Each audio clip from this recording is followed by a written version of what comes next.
ओंकार सतनाम करता पुरख निरभउ निर्वैर अकाल मूरत अजूनी सैभं गुर प्रसाद जप आदि सच जुगादि सच है भी सच नानक होसी भी सच चाचरी छंद तुय प्रसाद गोविंदे मुकुंदे उदारे अपारे हरियं करियं निर्नामे अकामे गोविंदे मुकुंदे उदारे अपारे हरियं करियं निर्नामे अकामे गोविंदे मुकुंदे उदारे अपारे हरियं करियं निर्नामे अकामे गोविंदे मुकुंदे उदारे अपारे हरियं करियं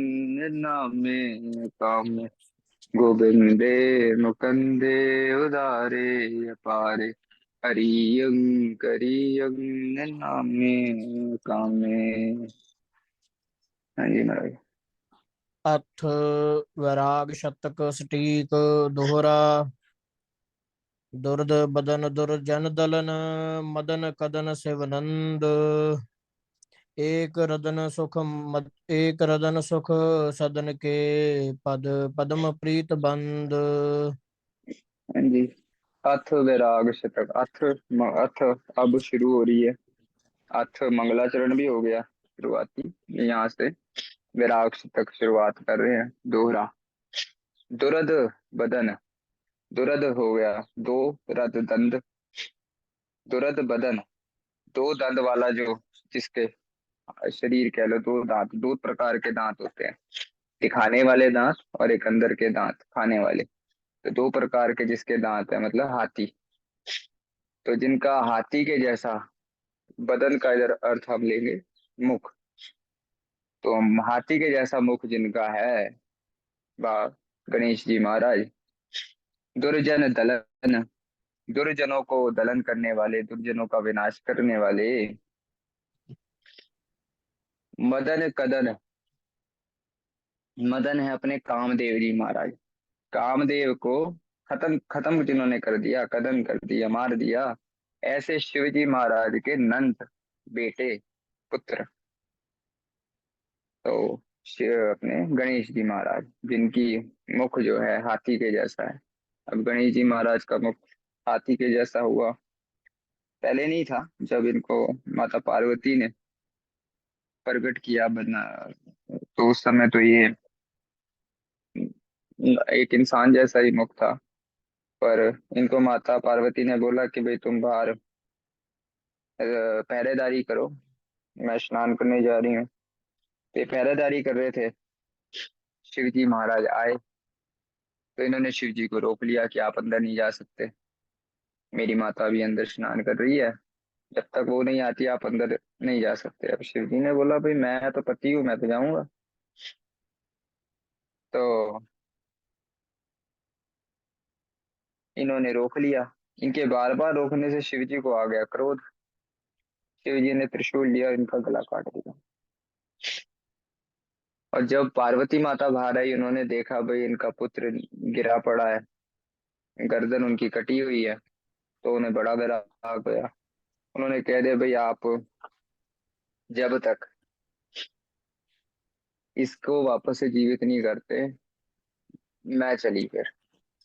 मैंने सारी सृष्टि विनाश कर देनी अगर आपने मिस मेरे पुत्र को जिंदा नहीं करा। अब शिव जी सोच में पड़ गए कि भाई किसका सिर लगाया जाए। क्योंकि जो सिर काट दिया वो सिर लगा नहीं सकते। तो कहते हैं भाई एक जंगल में हाथी जा रहे थे। तो हाथी जब पानी पीने जाते थे पहाड़ी थी। तो पहाड़ी से घूम के उन्हें पानी पीने जाना होता था। तो एक हाथी का बच्चा था वो अपनी माँ के साथ जा रहा था। उसने अपनी माँ को बोला माता हाथी हैं हम इतने बड़े जानवर हैं हम तो एक धक्का मारेंगे तो पहाड़ कितना दूर जाके गिर जाएगा। हम ऐसा क्यों नहीं करते इतने धक्का मार के सभी मैं 2 मिनट में हटा दूंगा फिर हमें इतना लंबा घूम के जाना नहीं पड़ेगा पानी पीने। तो माता ने रोका कि नहीं बेटा ऐसे नहीं ये बहुत बड़ा विशाल का पर्वत है इसको ऐसे नहीं हम हटा हटा सकते। हाथी के बच्चे ने माना नहीं। और बड़ी जोर की वो गया और उसने जाके सर मारा पहाड़ पे। तो उसका जो एक दांत था वो भी टूट गया। बड़ा उसको कष्ट हुआ। उसकी माता भी क्रोधित हो गई कि जा, तूने मेरे वचन नहीं माने, अब तू मरणासन पे हो गया, मरने वाला हो गया, तूने इतनी जोर की मारा, तेरे इतनी बड़ी इंजरी हो गई, अब तू बचेगा नहीं, मैं तो चली, तू इधर ही पड़ा रहा है। अब बेचारा वो हाथी का बच्चा अपनी माँ से भी अलग हो गया, बड़े कष्ट में, ऑलमोस्ट मरने की हालत में हो गया, मरने ही वाला था। तो शिव जी वहां से ढूंढते ढूंढते कि भाई कोई मिले इसका सर मैं लगा सकूं। तो शिव जी ने देखा भाई थोड़ी थोड़ी ही देर में इस जानवर ने मर जाना है, तो क्यों ना इसी का सर ले लूं, इसका मुंह भी टूट चुका है, इसकी माता का भी इससे मुंह टूट चुका है, ऊपर से इसका शरीर अब ये बचेगा नहीं, थोड़ी सर में थोड़े समय में इन्हें मर जाना है। तो शिव जी ने उसका सर काट लिया। अब उसका सर ले जाके एक बच्चे के सर पे लगाया और वापस उसे जीवित कर दिया उन्हें। तो माता पार्वती को बड़ा दुख हुआ, कहती तुमने हाथी का सर लगा दिया इसके। कहते अब लो तुम्हारे ही गण इसका मजाक बनाएंगे जो भूत प्रेत तुम्हारे साथ हैं। तो गणेश जी को तब वरदान दिया अपने शिव जी ने कि मेरे जितने भी गण हैं उनके तुम ईश राजे हो। तो वहां से उनका नाम गणपति और गणेश पड़ गया। शिव जी के जितने गण हैं उनके ईश्वर, उनके मुखिया, तो वहां इनका नाम गणेश पड़ा। तो ऐसे जो शिव जी के पुत्र हैं आगे,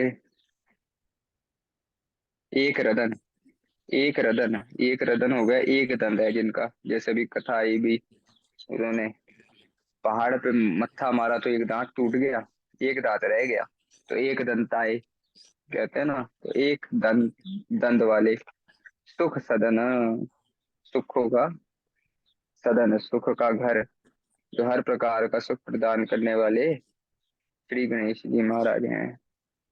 उनके पाद पद्म, उनके पद्मों पे, उनके चरण कमलों पर, पाद मतलब चरण, पद्म मतलब कमल, चरण कमलों पर प्रतिबंध नमस्कार करते हैं।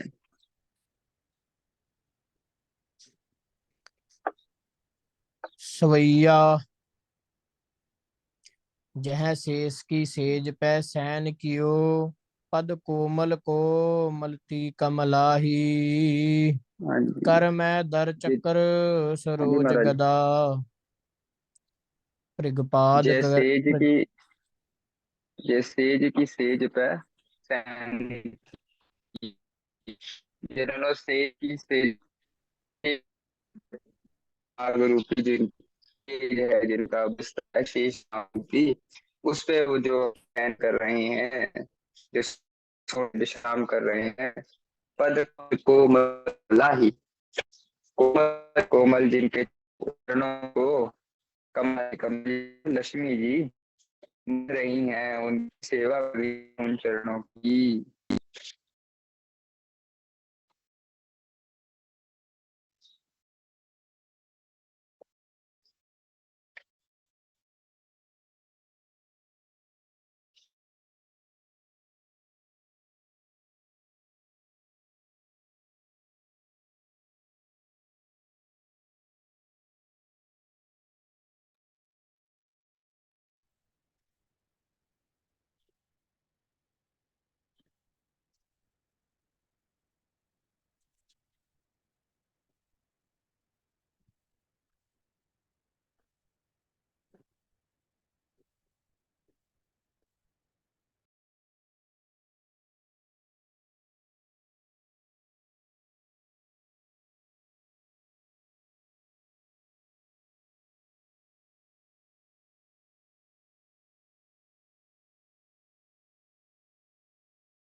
सुरजीत सिंह महाराज जी, आवाज नहीं आ रही है थोड़ी।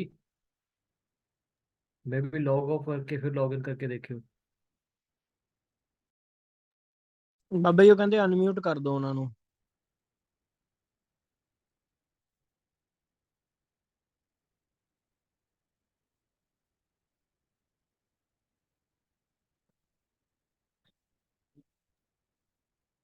हाँ जी, होस्ट बनाया उन्होंने।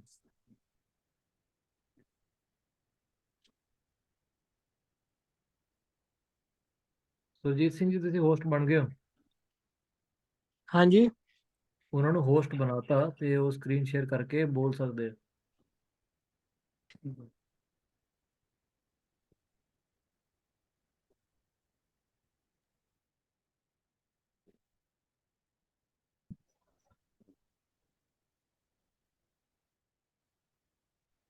ਬਾਬਾ ਸੁਰਜੀਤ ਸਿੰਘ ਜੀ ਤੁਸੀਂ ਅਨਮਿਊਟ ਕਰੋ। ਤੁਸੀਂ ਆਪ ਮਿਊਟ ਕੀਤਾ ਹੋਇਆ ਆਪ ਦੇ ਲੋ।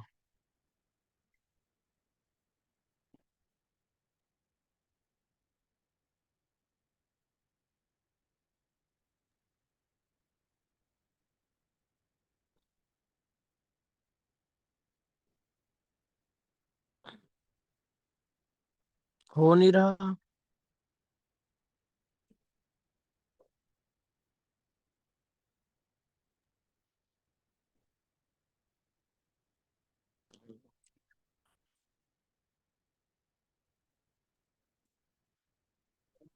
एक मिनट रुकियो, मैं करे कोई आया।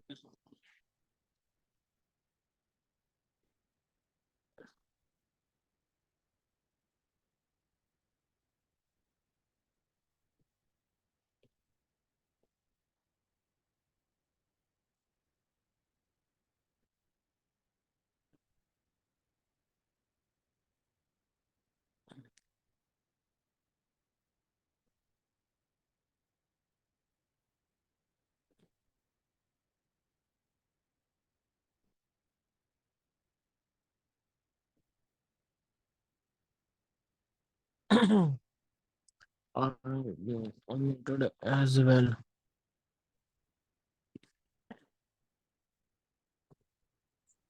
हाँ जी होस्ट। महाराज, बुक हो गया। हाँ जी, एक सेकंड आपको होस्ट बनाते हैं। ये लो।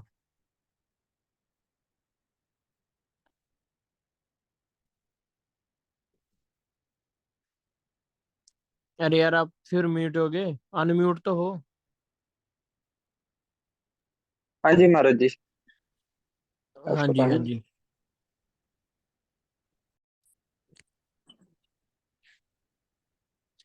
सवैया जह शेष की सेज पे सैन कियो, पद कोमल को मिलती कमलाही। हाँ, जिन्होंने शेष की सेज पे, शेष नाग जी महाराज की जिन्होंने सेज बनाई हुई है, बिस्तर बनाया हुआ है, उस पे उन्होंने शयन किया, सोना किया करते हैं, जो आराम करते हैं, विश्राम करते हैं। और जिनके जो कोमल कोमल चरण हैं, उनको श्री कमला जी, श्री लक्ष्मी जी उनकी सेवा कर रही होती है। कर मैं दर चक्र सरोज गदा, पृगपाद जिनके गिरह सिक्र अंगद बाही। जिनके हाथ में कर, मतलब हाथ में दर दर शंख चक्र, एक हाथ में चक्र, एक हाथ में सरोज कमल, और एक हाथ में गदा। चतुर्भुज रूप है, चतुर्भुज में चारों भुजों में कुछ ना कुछ इन्होंने पकड़ा हुआ है। और भृगुपाद, भृगु जी महाराज जी का जो पाद, हाथ, उनके पैर का जो चिन्ह है, इन्होंने अपनी छाती पे धारण करा हुआ है। अब भृगुपाद क्या होता है, श्री एक बार भृगु जी महाराज जी देवताओं की परीक्षा लेने चले गए। कि भाई कौन कितना संयमी है। पहले स्वर्गलोक गए तो इंद्र वहां अप्सराओं का नाच देखने में बिजी थे, क्रोध में उन्हें भी नहीं वहां से निकल के आ गए। ब्रह्मा जी अपना वेद व पाठ में थे, उन्होंने ध्यान ही नहीं दिया कि संत आए हैं, वो वहां से क्रोध होके निकल गए। शिव जी पे गए तो शिव जी पार्वती जी के साथ बैठे कुछ वचन विलास कर रहे थे, उन्होंने ध्यान नहीं दिया भृगु जी पे, तो वहां पे भी क्रोधित होकर भृगु जी महाराज निकल के बैकुंठ की तरफ गए। और बैकुंठ में जाके देखा तो विष्णु जी महाराज आराम से सो रहे थे। इनको आया गुस्सा कि भाई कोई भी देवता मेरे को नहीं देख रहा। इन्होंने गुस्से में जाके उनकी छाती पे पैर मार दिया। और जैसी छाती पे पैर मारा, विष्णु जी महाराज अपनी सेज से उतर के फटाफट उनके पैर पकड़ लिए कि महाराज महाराज महाराज, मेरे जो शरीर है वो बड़ा वज्र की तरह कठोर है, और आपके कोमल कोमल चरण है, आपके चरण पे कोई दिक्कत को कोई कठोरता कोई आपके चोट तो नहीं आ गई। तो जब ये निम्रता देखी विष्णु जी महाराज की भृगु जी ने, तो उनका क्रोध सारा शांत हो गया। तो उन्होंने फिर कहा महाराज आप मेरे को एक वरदान दे दो। विष्णु जी ने बोला हाँ जी महाराज। कहते ये जो पैर का निशान पड़ गया ये हमेशा रहने देना। कहते महाराज ये तो भक्त का निशान है, तो मैं अपने दिल के पास हमेशा ही रखूंगा। तो ऐसे हमेशा ही विष्णु जी की छाती पे वो भृगु जी महाराज के चरणों का निशान हमेशा ही रहता है। जब भी विष्णु जी अवतार भी लेते हैं तो सारे अवतारों की छाती पे वो भृगुपाद भृगु जी के चरण का निशान हमेशा ही रहता है। गरे शक्र बैजंती माला जिनके गले में धारण करी हुई है। बैजंती एक बीज होता है जंगल में, उसकी माला बना के जिन्होंने गले में धारण करी हुई है। कुछ कहते हैं बैजंती का अर्थ अलग अलग प्रकार के मोतियों को बोला जाता है, जो सूरज का मोती हो गया, अपना समुद्र से निकला मोती हो गया, हाथी के सर से निकला मोती हो गया, ऐसे अलग अलग प्रकार के मोतियों की माला को भी लोग बैजंती माला कह देते हैं। या फिर 6 प्रकार के अलग अलग फूलों से बनी हुई माला को भी बैजंती माला कह दिया जाता है। तो ऐसे एक लंबी बैजंती माला जिन्होंने अपने गले में धारण करी हुई है। अंगद बाही, अंगद एक तरह का ऑर्नामेंट होता है जिसे आर्मलेट कहते हैं। अपने आर्म्स में जिस आभूषण को पहना जाता है बाजूबंद, तो उसे अंगद कहते हैं। तो अंगद बाही, अपने बाहों में जिन्होंने अंगद धारण किया हुआ है। जह पाद कै वार सो चार विचार धरियो, त्रिपुरार हाँ, सदा सिर माही। अब जिन्होंने एक बार बली जी महाराज के पास विष्णु जी भगवान वामन अवतार लेके चले गए, तो बली जी ने बोला हाँ जी महाराज यज्ञ हो रहा था, इन्होंने बोला दान दो। अपने बली महाराज ने बोला हाँ जी महाराज मांगिए, क्या दान आपको चाहिए। तो कहते आप हमको वो दान 3 धरती 3 पग धरती दान में दे दो।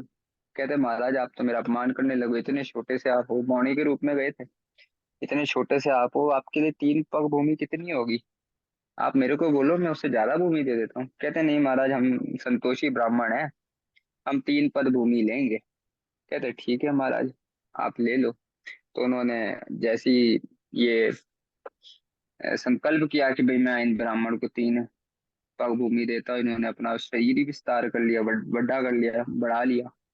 और पहले पग में तो इन्होंने ले ली पूरी धरती का राज विष्णु जी ने। और दूसरे चरण में इन्होंने जैसे ही अपना दूसरा चरण बढ़ाते तो बढ़ाते बढ़ाते वो ब्रह्मलोक तक से पहुंचा दिया अपना पैर चरण। तो जैसे ही वो चरण ब्रह्मलोक में गया तो ब्रह्मा जी ने उनके चरणों को धो के फटाफट वो जल जो है चरणामृत जो विष्णु जी महाराज का था अपने कमंडल में रख लिया।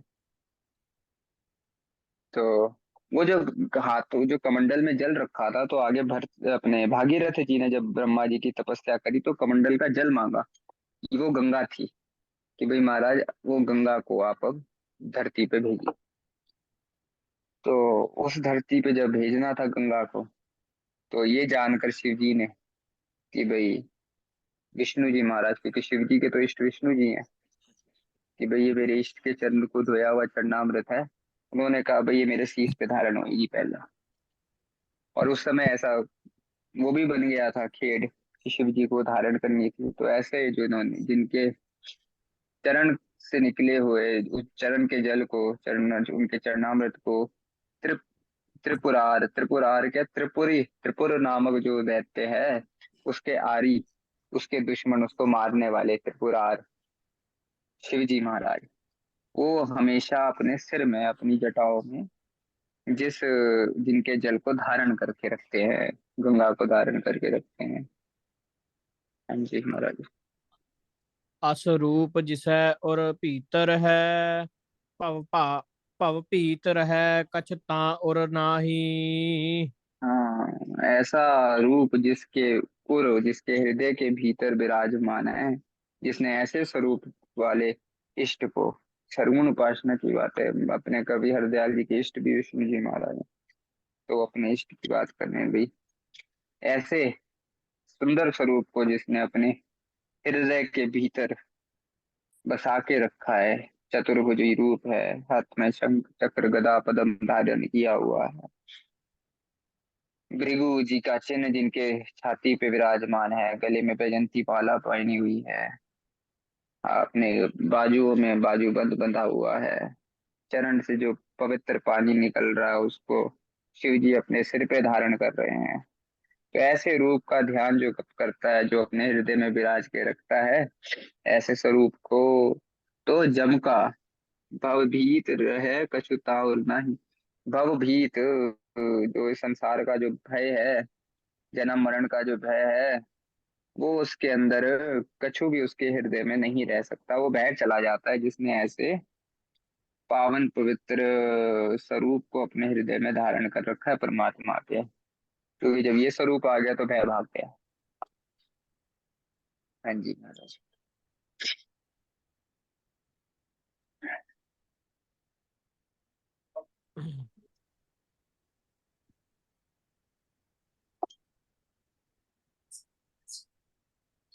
दोहरा शांत प्रकाश स्वरूप प्रत नमो सर्वदा होई। सृष्ट स्थित लयो खयोप बिन रव सस भाकस सोई। शांति स्वरूप, शांत स्वरूप है जिनका, प्रकाश स्वरूप है जिनका, शांति।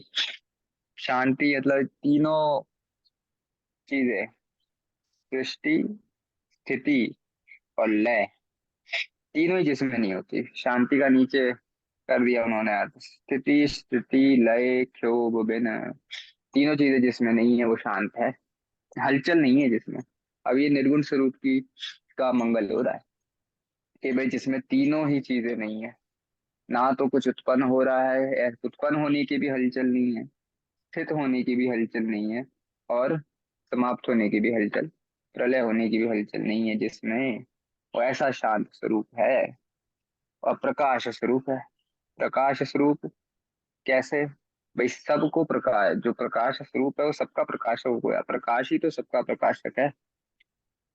तो जो सब जो खुद प्रकाश स्वरूप है, सैपंग है, और दूसरों को प्रकाशित तो वही करेगा। रव सस भासक सोए, रव सस भी जिससे, जिसकी वजह से प्रकाश कर रहे हैं, नमो सूर्य सूर्य नमो चंद्र चंद्र। तो जिसका प्रकाश लेके रवि भी, सूरज भी प्रकाशमान है, जिसके प्रकाश से शशि अपना चंद्रमा भी प्रकाशमान है, हमारी इंद्रिय भी प्रकाशमान है। गोविंद, गो मतलब इंद्रिय, इंद्रियों में भी जो प्रकाश देने वाला इंद्रिय भी जिसकी वजह से जीवित लग रही हैं, उसका जो प्रकाशक है, उनका भी जो प्रकाशक है, उनको भी जो जीवित करने वाला है, जिससे लगता है कि ये जी रही है, ये कुछ फील कर रहे हैं, इंद्रियां भी कुछ चीज फील करनी है, कुछ भोग भोग रही है। तो जिसकी कारण से, जिस प्रकाश के कारण से वो भी प्रकाशक हो रही है, हर चीज का जो प्रकाशक है वो प्रकाश स्वरूप हो, उसके प्रति नमो सर्वदा होए, उसको हमेशा ही हम नमस्कार करते हैं। हाँ जी। दोहरा दिक कालादिक प्रछेद बिन चिदानंद बप जोई। स्वान स्वान भवेक प्रमाण तह नमो काव्य इत होई। हाँ, दिक काल आदि प्रच्छेद दिन, दिक हो गया दिशा, काल, काल हो गया अपना समय, भूत भविष्य वर्तमान, दिशाएं होगी 10 दिशाएं, आदि, आदि हो गया, तीन चीजें होती है ना महाराज हमेशा, दिशा, काल और फिर वस्तु। वस्तु हो गए पदार्थ, उसमें काल आदि हो गया, काल इत्यादि जो बचा उसके अलावा वस्तु, मतलब पदार्थ। किसी भी कोई पदार्थ हो गया, जैसे जितने भी पदार्थ हम देख रहे हैं संसार के दिखते हैं जो, ये सब में वो फंसता नहीं। ये नहीं कह सकते भाई वो पूरब में है पश्चिम में नहीं, वो दक्षिण में है या फिर वो पश्चिम में है, तो ऐसा उसमें कोई भेद नहीं है, प्रच्छेद नहीं है कि हम नहीं बांट सकते उसको, टुकड़े नहीं कर सकते कि भाई वो सिर्फ उत्तर दिशा में ही है या सिर्फ वो पश्चिम दिशा में ही है या दक्षिण दिशा में ही है। ऐसा उसमें भेद नहीं, वो सारे है, सब में है, उत्तर में भी, दक्षिण में भी, पूरब में भी, पश्चिम में भी, सब में होते हुए भी खुद अगर उसके स्वरूप में जाए तो वो इससे भिन्न है। वो उसमें कोई पूरब पश्चिम उत्तर दक्षिण है नहीं, क्योंकि गुण नहीं है ना। ये तो गुण की बात हो गई, माया करके ये गुण दिख रहा है। काल आदि, काल, काल में भी हम ये नहीं कह सकते वो भूतकाल में नहीं था, वर्तमान में है और भविष्य में पता नहीं होना। काल से उसको कोई फर्क नहीं पड़ता, अकाल है, काल के परे है। वस्तु किसी एक पदार्थ में है दूसरे पदार्थ में नहीं, तो ऐसा भी नहीं कह सकते, या इस पदार्थ में ज्यादा है उस पदार्थ में कम, मूर्ति में ज्यादा है और नीचे रखे पत्थर में वो कम है या नहीं है, तो ऐसा भी नहीं है। वो नीचे जो धरती पे पड़ा पत्थर है उसमें भी वो उतना ही है जितना वो एक मूर्ति में, समान रूप से, कहीं ज्यादा कहीं कम नहीं है वो। तो प्रच्छेद ऐसा कोई उसमें प्रच्छेद खंड टुकड़े नहीं है कि हम ऐसे टुकड़े करके नहीं देख सकते, उसके बिना है, मतलब वो हर जगह एक समान रूप से बरत रहा है। पूर्ण रहे हो तू सर्वमयी, तू सब में पूरा रूप होके, पूर्ण रूप होके, वो पूर्ण मदा पूर्णमिदम पूर्णात पूर्णमुदच्यते, पूर्ण है, तेरे से जो निकला है वो भी पूर्ण है, हर जगह तो पूर्ण ही पूर्ण है, आदि पूर्ण मद पूर्ण अंत पूर्ण परमेश्वर है। चिदानंद बपुषो जो है, और कैसा स्वरूप है उसका। अब स्वरूप कैसा है, चिदानंद, सच्चिदानंद स्वरूप है। सत हो गया, वे तीनों कालाबाद है, तीनों कालों में एक समान है, ना घाट है ना बाढ़ है, ना घाट बाढ़ होता है, ना घटता है ना बढ़ता है, उसमें कोई घटाव बढ़ाव नहीं है। आद सच जुगाद सच है भी सच, नानक होसी भी सच, एक समान है, वो सत है। चेतन स्वरूप है, चेतन है वो, जड़ नहीं है, चेतन है। अरे आनंद स्वरूप है। जब यहाँ पे आनंद कह दिया तो इसका मतलब है सिर्फ एक वो आनंद स्वरूप है या विषयों के आनंद को, क्योंकि सत आनंद है वो, तीनों कालों में एक समान जो आनंद बरत रहा है वो है वो। उसमें उसके आनंद में घट, उसका आनंद शुरुआत नहीं होती उसके आनंद की, उसके आनंद का कोई, वो आनंद का कोई अंत नहीं होता, तो ऐसा स्वरूप है वो। तो इधर विषयों के आनंद का खंडन हो गया, क्योंकि विषय के आनंद का एक शुरुआती पॉइंट, एक शुरुआत है उसकी, वहां से कहीं ना किसी चीज से वो शुरू हो रहा है जो लग रहा है हमें, आभास हो रहा है। तो यहाँ पे विषयों के उसका, क्योंकि और वो समाप्त भी हो जाएगा जब वो विषय है, जब वो विषय समाप्त हुआ। कोई हमने स्वाद ले रहे हैं किसी चीज का, जब भूखा है इंसान और कोई पकवान खाने लगे तो उसे ज्यादा स्वाद आएगा, और जैसे जैसे पेट भरता रहेगा वो स्वाद घटता जाएगा, और एक पॉइंट आएगा जब वो स्वाद ही नहीं आएगा, तब उसमें आनंद नहीं मिलेगा। तो ऐसे विषय का तो खंडन हो गया, ऐसे आनंद का। असल आनंद पे कर दिया भाई, जो निर्गुण स्वरूप, जो आत्म स्वरूप का जो आनंद है वो सत है, वो तो हमेशा एक समान रहता है, ऐसा जिनका स्वरूप है। अच्छा, फिर वो हमें पता कैसे लगेगा उसके बारे में, ज्ञान कैसे होता है। तो कह दिया स्वानुभव एक, स्व अनुभव एक, स्व खुद ही उसका अनुभव हो सकता है, उसका खुद ही अनुभव प्रमाण है, एक्सपीरियंस ही उसका प्रमाण है। अब प्रमाण अगर न्याय में देखें 6 होते हैं, 6 प्रमाण, प्रत्यक्ष प्रमाण, अनुमान प्रमाण, उपमान प्रमाण प्रमाण, अर्थापत्ति प्रमाण, शब्द प्रमाण, अभाव प्रमाण। तो ब्रह्म को जानने के लिए ऐसा कोई 6 प्रमाणों में वो नहीं आता, उसका एक अनुभव ही प्रमाण है। अब जैसे स्थूल शरीर तो है नहीं कि हम कह दे भाई ये देखो ये आत्मा है, आत्मा तुम्हारे शरीर में यहाँ बैठी है, ये देखो ये बैठी हुई आत्मा है हमारा, ये करके एक्सरे करके दिखा दे, तो नहीं हो सकता। उसका कोई प्रत्यक्ष प्रमाण नहीं दिखता, दिखती नहीं आत्मा, पर ब्रह्म दिखता नहीं ऐसे, तो प्रत्यक्ष प्रमाण नहीं है। अनुमान लगा सकें कि भाई कोई अनुमान, कोई चिन्ह उसे किसी चीज से अनुमान लगाया जा सके तो वो भी नहीं हो सकता। उपमान हो गया कि अब ब्रह्म कैसा है, तो हम कि इसके वर्ग है, किसी चीज के जैसा है, कि पेड़ के जैसा है, कि शेर के जैसा है, कि किसके जैसा है, तो उसके जैसा भी कुछ नहीं है। अब जैसे कह दें भाई कोई पहलवान जो है बड़ा हाथी जैसा तगड़ा है, तो उपमान लगाया जा रहा है भाई वो किसी के जैसा है। तो अब ब्रह्म के लिए हम कह नहीं सकते कि ब्रह्म किसके जैसा है, आत्मा किसके जैसी है, तो उपमान भी उसका प्रमाण नहीं हुआ। अब कारज और कारण अगर देखें कि भाई आत्मा का ब्रह्म का कोई कारण है, तो कोई कारण भी उसका दिखता नहीं, तो अर्थापति प्रमाण भी इसमें हुआ नहीं। कोई शब्द उसका प्रमाण नहीं है कि किसी शब्द को कह दें तो किसी शब्द में आ जाए, वो किसी तरह से उसे समझा सका जाए, तो वो भी नहीं किया जा सकता। और अभाव भी नहीं है कि भाई यहाँ पे है और वहां पे नहीं, जो यहाँ पे दिख रहा है वो आत्मा, जो वहां पे है वो नहीं है आत्मा, तो ऐसा अभाव भी उसका नहीं है। हर जगह वो एक समान भी है, तो इसलिए अभाव भी उसका कोई प्रमाण नहीं है। तो इसका एक कोई एक प्रमाण हो जाता है, वो है अनुभव का, कि अनुभव ही उसका एक प्रमाण है, अनुभव के अलावा और कोई उसका प्रमाण नहीं। तो स्व अनुभव प्रमाणते है, खुद ही उसका अनुभव होता है, वही उसका प्रमाण है। तो ऐसा जो निर्गुण स्वरूप, ज्ञान असच्चिदानंद स्वरूप जो परमात्मा है, उसको नमस्कार कर रहे हैं। अब नमस्कार करने का भी कारण होता है, मंगलाचरण का भी एक कारण है। तो कारण क्या है महाराज? तो महाराज कहते हुए कारण ये है, काव्येति होए।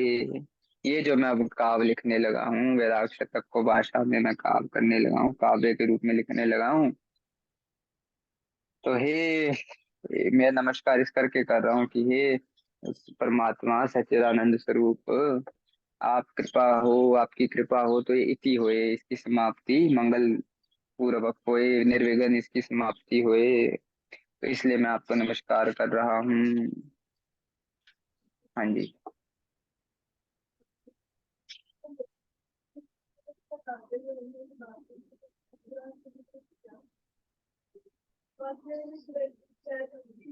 वही गुरु। हाँ जी महाराज। शिव उपमा तोटक छंद, हाँ हर गायन शिव प्रदीप सदा जी महाराज लश की के, उपमा कर रहे हैं अब। मन मंदिर हर योगन गायन, के बस के। हर ज्ञान प्रदीप कैसे हैं शिव जी महाराज?